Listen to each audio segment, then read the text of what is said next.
Alright guys, BLM here, back with a new video. In this video, I'm back with a new top 10 player list for Survivor, but this is a bit of a different one, and one I've been wanting to do for a while, where when doing my top 10 players of all time for Survivor US, I kind of realized that so many of the top placements were predicated based on how the last few seasons of the show were played, where so many placements were moved around after Winners at War. You obviously had like Cambodia play a factor into things, Game Changers played a factor into things, Island of the Idols, like a lot of modern seasons definitely played in to that player ranking. And it made me think about what my top 10 players would be at different points in Survivor history. And with this video, I am going to be starting a bit of a series I want to do moving forward, where I talk about who I think my top 10 players of all time would be for Survivor based on these different time periods, starting off here, where I'm going to be talking about my top 10 players from before Survivor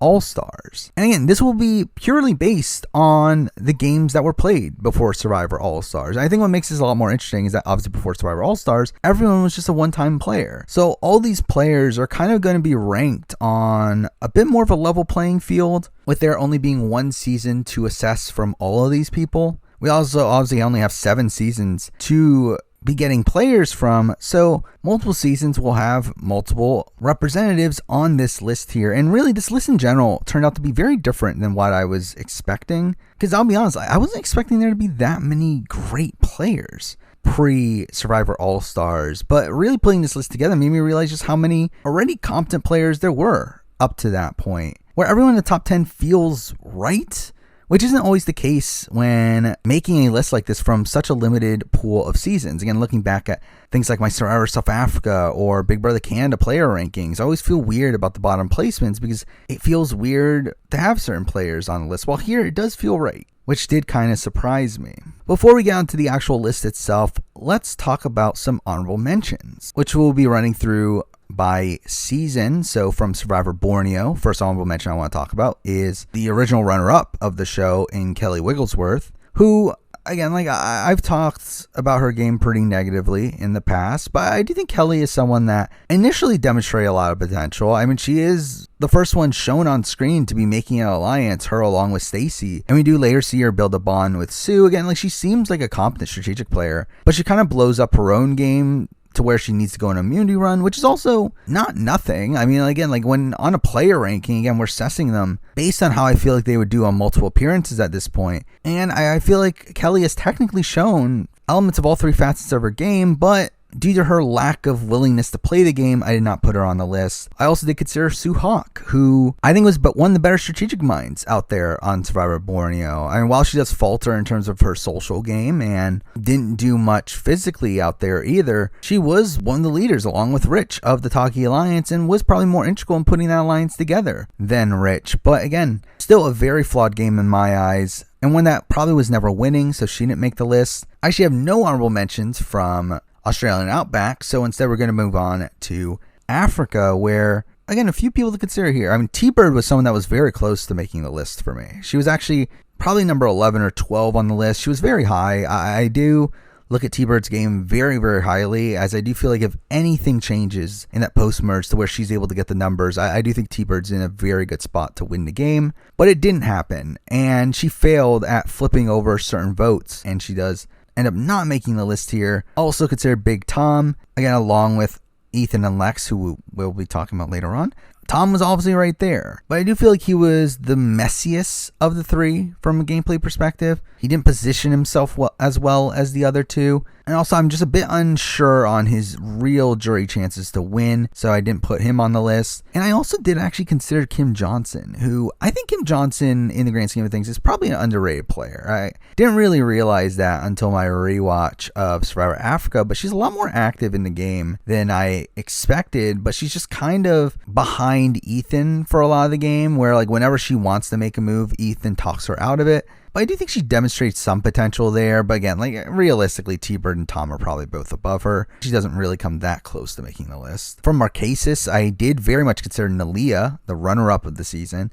The problem with her is that obviously she didn't play the game until day 24. And she also lost the game in a position where she very much could have won. I mean, just changing up her approach at Final Tribal gives her the win. I mean, she really just needs to own her game more, but just doesn't, which can also be looked at as a pro that she was so close to winning. But considering, again, like she didn't really play the game for about half of it, and even after she does make the big flip, she kind of just rides the wave for quite a bit, and even then becomes target at Final 4 and Final 5, so it's again like not great in the grand scheme of things. So she didn't make the list. No one from Thailand was an honorable mention. Shocker, right? And then from the Amazon, I did consider HEIDIK actually, which might be a shocker because I think people look at HEIDIK as a joke most of the time, but to be honest, I don't think there's that big of a difference between Jenna and HEIDIK outside of the fact that Jenna was just better in challenges. But even then, I feel like HEIDIK was more cutthroat in the game, so I feel like they're around the same level as a player. So I did consider HEIDIK, and shockingly, I also considered Jenna, who also didn't make the list. Again, I do think Jenna is probably better than HEIDIK in the grand scheme of things, where if she's not in a position where she wants to quit the game, I do feel like Jenna is probably the better player. It's probably better at managing her social bonds and her threat level, but still not enough to make it onto the list. And I did also consider Matthew, who I've talked about in the past. I would have voted for Matthew over Jenna. Not that I think Matthew played an overwhelmingly amazing game, but I did like how he navigated the end game, and again, I did like his Final Trial performance personally. So again, like he was at least in consideration, but didn't make the cut. And the final honorable mention is coming from Survival Pro Islands, and it's actually the winner of Survival Pro Islands. It's Sandra. Again, Sandra was borderline on the list. Again, her and T-Bird were the two that barely missed the list. But again, like I never found Sandra's Pro Island game to be that impressive. I mean, really, I never found any of Sandra's games to be that impressive. But if we're only basing off of Pro Islands, like while she does win, and I do think it's technically her better win, it's still a very faulty win. And with her having so much potential of being an early boot, and her winning due to being taken by Lil, someone that she was very argumentative with on the island, it doesn't really make me look at her too highly based on this one season. So she didn't make the list either. But with that, we are on to the top 10, the actual list itself. And let's start off with number 10, who I, in general, assumed that this person was going to be higher, obviously due to the legacy that they have. But at number 10, I do have the only person to make the top 10 from Survivor Borneo, and it is the original winner of the game. It is Richard Hatch. Now, for me, Hatch is a player that I think is a very high variance player. I mean, he is someone that has a lot of potential to be taken out very early. He is someone that gets on people's nerves. He's someone that does have some poor social play at point, and even then has some faulty strategy as well at points, with his overconfidence kind of misguiding him throughout the game. But again, considering the field that we have to work with here early on, I do think he played a pretty good game based around this time in Survivor. Again, he remained in the dominant alliance throughout the post-merge and really kind of gets screwed over a bit by Wigglesworth winning so many immunities along the way that doesn't allow him to keep someone like Sean later in the game that could have helped him out. And that gets him into the spot where he's in the most danger at the Final Four, where he potentially could have gone home had Wigglesworth not flipped there. He obviously has a very impressive Final 3 where he throws the immunity challenge, knowing that both are going to take him, but also so that he doesn't have to turn against Rudy, securing his jury vote. Again, like it's all very impressive stuff there. I think he shows an understanding of the game that no one else did during this first season, to where it felt like he understood the game more than the actual producers understood the game, where he has to like explain to Jeff his exact thought process on why he's doing the things he's doing. And again, from a strategic standpoint, if he has the correct information, I do have faith in Richard Hatch to be making the correct strategic move based off of that. Now, post-season, he does get a lot of credit for the creation of the alliance, which I don't think is warranted. Considering, again, we see Stacy and Kelly create an alliance before him. We see Kelly and Sue get an alliance before him. Like, he really is a tag-along on the Sue and Kelly alliance that they end up adding in Rudy later on. Like, he isn't the creator of that, but still, the fact that he was able to get into that alliance and make that alliance the majority, where I do think he does do a lot of the heavy lifting for that group along with Sue. And I think that's another thing you have to credit him for. So despite all the faults in his game and how high variance of a player I do look at him as, he is still a good player of Survivor and someone that definitely does understand the game of Survivor, and he lands here at number 10. Now at number 9, we're moving on to the first player from Survivor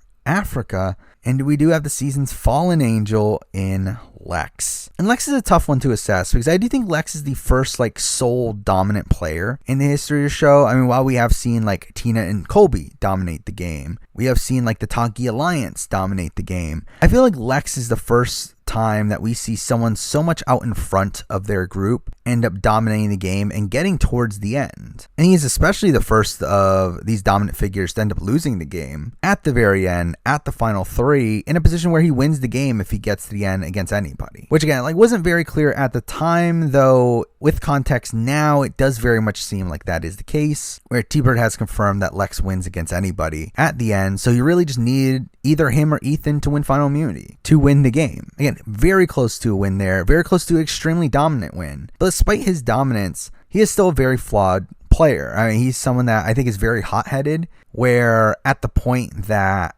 someone votes for him at the Merge Tribal, which obviously we know is T-Bird, but he ends up going on a witch hunt for that person, which I think burns a lot of social capital there. It makes him look like a crazy person and really makes it so Kelly Goldsmith ends up turning against him, to where it puts him in a lot of danger at the final 9 round, where it does end up becoming a 5-4 vote. Now, I think you have to give him credit for keeping Brandon on his side, and he does do good work in flipping Brandon over to his side, but at the same time, his allies don't allow him to keep Brandon for the next round, so he doesn't even get his way there. After he does steamroll his way to the end and does have a better relationship with Ethan than Tom does by the end, to where Ethan is taking Lex to the end, which I think you have to give him credit for, but also just has a warped view of the game in the sense that he also wants to not blindside people, so he goes and tells people that they're going home well beforehand so that they can attempt to flip the vote on him, which is also not a great look. I mean, Lex is really just a player with high highs and low lows, but I do think he's a more consistent player than Richard Hatch, which is why he's above him, but is also a player that I don't know how consistently he's able to get to the end of the game,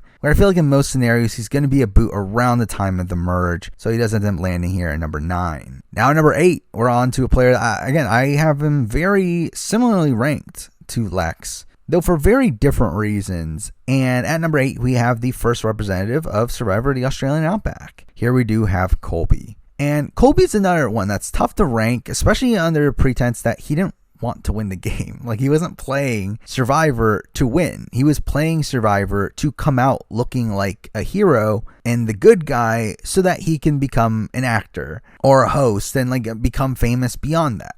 So it's tough to assess him as a player when he wasn't really trying to play the game. But even beyond that, he obviously plays a very impressive game. I mean, he is a very dominant figure along with Tina for most of the season. Him and Tina make alliance very early on. They get to the final 2 together. His most obvious big mistake is taking Tina to the end, where he does lose against Tina, but even then he loses in a 4-3 vote, where if he had given a better final trial performance, I think he does win. And also, he was also just 1 vote away from winning the game, where if he votes out Tina instead of Keith, he wins the game, probably unanimously against Keith. So while there is obviously that massive downside there of him making the wrong choice at the end, that still wasn't even a death sentence, as he still had multiple paths to a win at that point. And beyond that, he is a pretty central figure on the original Ogakor tribe, where he is the one that's put into the middle of the tribe, to where he does flip against Jerry to vote out Mitchell. He's able to pacify Jerry and Amber until their respective boots. Really, the debate between Colby and Lex is pretty tough, where I think inherently you would think Lex would be higher due to him, again, having a game position to where he wins against everybody. Well, Colby clearly didn't have that. But I do feel like Colby is higher due to, I just feel like there's less flaws with Colby's Australian Outback game as there are with Lex, where I feel like with Lex there are so many little things you can point out to him just making very suboptimal moves across the season, while I feel like Colby's gameplay up until final 3 is pretty solid. Yes, there are certain times where he doesn't necessarily get his way. He doesn't do anything actively bad along the way until the final 3. And I just feel like overall, Colby is a more consistent player than Lex. So for me, I have Colby above him at number 8 here. And now number 7, and this was very tough, as this is a person that whenever I think of the best players to play before All-Stars, this is one of the first people I think of. But this person also plays a very inconsistent game that makes it tough to really rank them too much higher. So here at number 7, we have the first representative from Survivor Marquesas. We do have Kathy Vavrick O'Brien. And Kathy is someone that I think just straight up plays a bad game in the pre-merge. And I think that's something that I've kind of come to accept nowadays, where like when I think of Kathy's game, I usually think of her post-merge and her very strong set of moves with her convincing Nalia to flip against John Carroll. We have her clearly like having the hindsight to recognize her best move is keeping the general around, even though she doesn't end up doing it. She at least has the hindsight there. She does obviously make the deal with VECEPIA immediately after VECEPIA wins immunity and goes to rocks, and like all that stuff is very impressive. Like she's a very dynamic player in the post merge, but even that is not without its flaws. And then we have to also look at her pre merge, which is also just straight up weak, where I do think she's the first out of row 2 if they go to tribal. She very much isolates herself in the early days of row 2, and even beyond that still doesn't even play optimally. After swap, I think the only reason they keep her around is due to tribal lines, where I think Gina seemed to do effective work in getting close to Pascal and Nalia, to where I wouldn't be surprised if Kathy would have been voted out there if it wasn't for that. So yeah, it is that rockiness that makes me hesitant to put her any higher on this list. But again, she does make some pretty big moves on this season. I'm probably the biggest moves in the history of the game up to this point, where I think she is very clearly the most dynamic player to play the game up to Survivor Marquesas, but it's still a very rocky game and one that isn't super consistent. So while she does, again, pull off the first ever massive flip in the game at the final 9 and has a great read on the dynamics of the game and is able to navigate to final 3,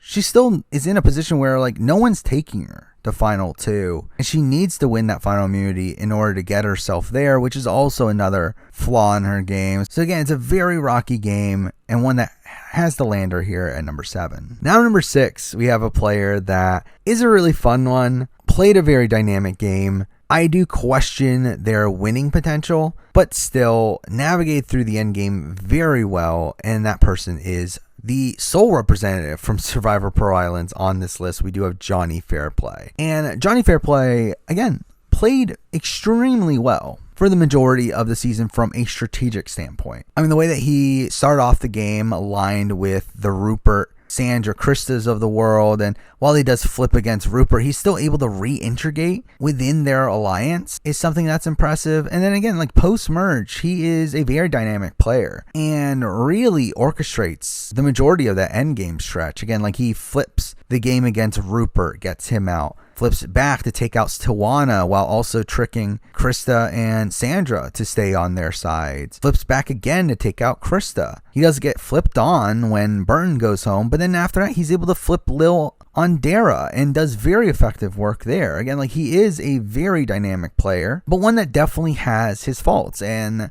a major one of those is that he couldn't get Lil to take him to the end. Lil, someone who is very easily manipulated, which I do think that is a flaw in his end. But also, I think the bigger one of these is the fact that I don't know if he wins a jury vote. I do think that is a big question mark with Johnny FAIRPLAY, where even though Lil is one of the biggest GOATs in the history of the show, someone that was not well respected at all, and someone that had been previously voted out on a cast that was very anti the Outcast twist, the fact that he could still potentially lose against Lil is very indicative of his poor play from a jury standpoint. Like I do think that is definitely something that he was lacking, is how he managed his perception within the game. But again, the path that he took towards the end is a very impressive one. Or again, despite him losing major allies at pretty integral votes like the Trish vote and the Burton vote, he is able to recover from both of those pretty well, and also has a lot of control throughout a lot of the merge portion of the game. So because that, I look at Johnny FAIRPLAY's game pretty highly at this point, and he does land here at number 6. Now at number 5, where this is tough for me. I think 4 and 5 for me are pretty interchangeable.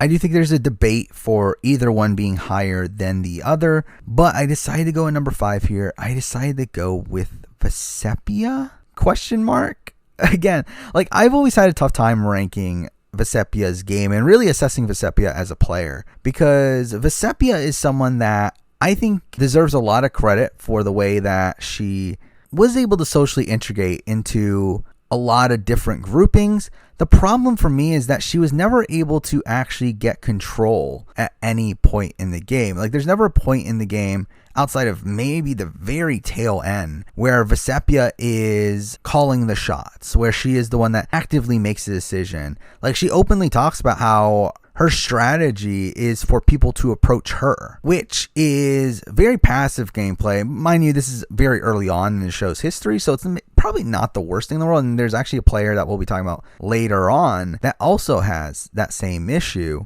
But I also feel like that person later on held control throughout the game and had more outs to win the game than VECEPIA, where to me that is such a major knock on VECEPIA's game, because like VECEPIA, while rarely directly in danger, was never high on the pecking order of any of the groups that she's ever in. I mean, no matter how much she did butt kissing towards the Row 2 members, she was still at the bottom of that grouping and was probably going to be taken out after Sean had the flip not happen at 9. But even in the new 5 that they form, again, she's also at the bottom along with Sean, where they really needed to flip the game again at like final 7 probably. Either that or solidly get Kathy on their side, but they just never were able to do either of those things. Now, I think on paper, VECEPIA is a very well-rounded player. I think she's good at all 3 facets of the game. She's physical enough to where she can win challenges. She's very strong socially, though I think she's very good socially in the way that it works from a personal level, but not necessarily from a game level.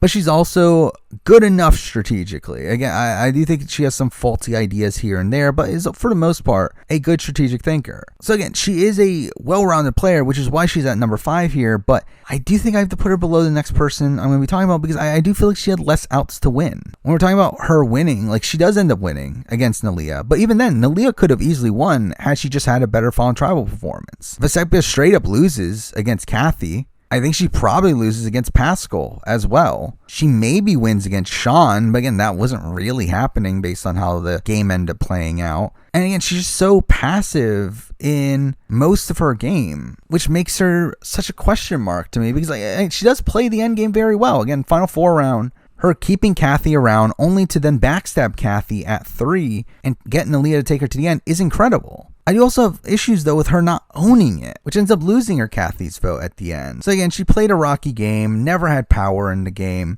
but was also rarely the very next person to go. But I still do look at her as a well-rounded player in the grand scheme of things, so she does land here at number 5. Now, number 4, we're on to a player that is actually the last non-winner on this list. And again, I really did debate putting this person below VECEPIA. I also had some debate on putting this person higher on the list, to where there was a point where I was thinking, should this person be number 1? But at the end of the day, I am going to land this person here at number 4, and that is Rob Cesternino. And Rob, to me, played a very similar game to Johnny FAIRPLAY, but remained in control for longer and had more winning situations. While I do think FAIRPLAY had more of a stranglehold in the game than Cesternino did at any point within his game, Cesternino, just in general, was more liked by the majority of the people out there. Never fell outside the majority the entire game. He always voted correctly the entire way. Was a pretty integral force within the strategy of the game. Knew when he needed to flip the game at Final 7 and was able to execute that. And I do find fault with him taking out Christy, which I've talked in the past. But even then, he really just gets screwed over by a Jenna immunity run, where if that doesn't happen, I think he almost for sure wins the game. And unlike a Kathy, who, again, Kathy struggled to get to the very end because no one was taking her to 2, I do think Rob had Matthew, who, while Matthew threw final immunity so that he didn't have to make the choice, I do think if Matthew was put in the position to make the choice, he would have taken Rob. But even in concept, by having Matthew throw immunity, that gives Rob a better chance at winning final immunity as well. So it's not inherently all bad either. And also, I feel like Rob wins the game against almost everybody. I mean, while there is some debate over whether or not he beats Jenna, I personally believe he does, though that is determined on how Christy votes, which is very worrying. But either way, that scenario was never happening. He was always going to the end with Matt, who he for sure wins against. And again, like, he just had more blatant paths to a win than someone like a Johnny FAIRPLAY. I think he was better positioned and showed more control than VECEPIA ever did. So that is the reason why I do have CESTERNING here at number 4. Now number 3, and as I mentioned, the top 3 here are all winners. And at number 3, we do have the winner of Survivor, the Australian Outback. We do have Tina. Now, Tina, I think in the grand scheme of things, is probably an inconsistent player. Like, while obviously on Australian Outback, she does play a pretty dominant game and does win pretty easily and pretty much has the game won pretty much by the time the merge vote happens. But I think that's more indicative of where the game was at during Australian Outback. I think even by the time of Pearl Islands, I don't think her game works as effectively as it did on that season, but I won't deny how effective she was on that season. Again, extremely dominant alongside Colby and Keith, pretty much ran the entire post-merge section of the game, had a deal with Colby from the very beginning that allows her to flip the game on Mitchell, getting the numbers in the Ogre Alliance, and essentially, again, putting herself in a position to win the game from that point forward. She is a major orchestrator of what happens at the merge, where she throws immunity to Keith, giving Ogre better odds to win out on the merge vote. Like, she does do some impressive things within her game, but the reason why she is lower than the next two that we'll be talking about is because I do feel like the next two players that we'll be talking about are more consistent in this era of Survivor than Tina is, where I do feel like Tina definitely has early boot potential given what group she is given. And again, I don't feel like her game is nearly as effective by the time that we have more dynamic games like Marquesas and Amazon and Pearl Islands, where there were blatant opportunities for the game to be flipped on her. Had the Kuchas been able to get their act straight and pick up Jerry or Amber, but they just never do so. I think that's largely indicative of the old school style of play, even old school at the time of Survivor Pearl Islands. So again, I think she's inconsistent and plays a pretty old school game, even from all-star standards, to where those hesitancies do land her at the bottom of the top 3 winners here and puts her at number 3. Now at number 2, another winner of the show, we do have Ethan. Now, Ethan, again, for me, is a more consistent player than Tina. I think Ethan, and we even see that in All-Stars where they keep Ethan around over Tina. I think that's just in general, like, Ethan is someone that you're going to keep around in most scenarios. And even on the time of All-Stars, he largely gets taken out due to the fact that he is a former winner, and that puts him in the poor position that he's in throughout most of the game. Anyway, I think on a normal season of the show, I think he comes in a pretty good spot almost every single time on an old school cast. I think there's never a point on old school casts where he gets taken out before the merge.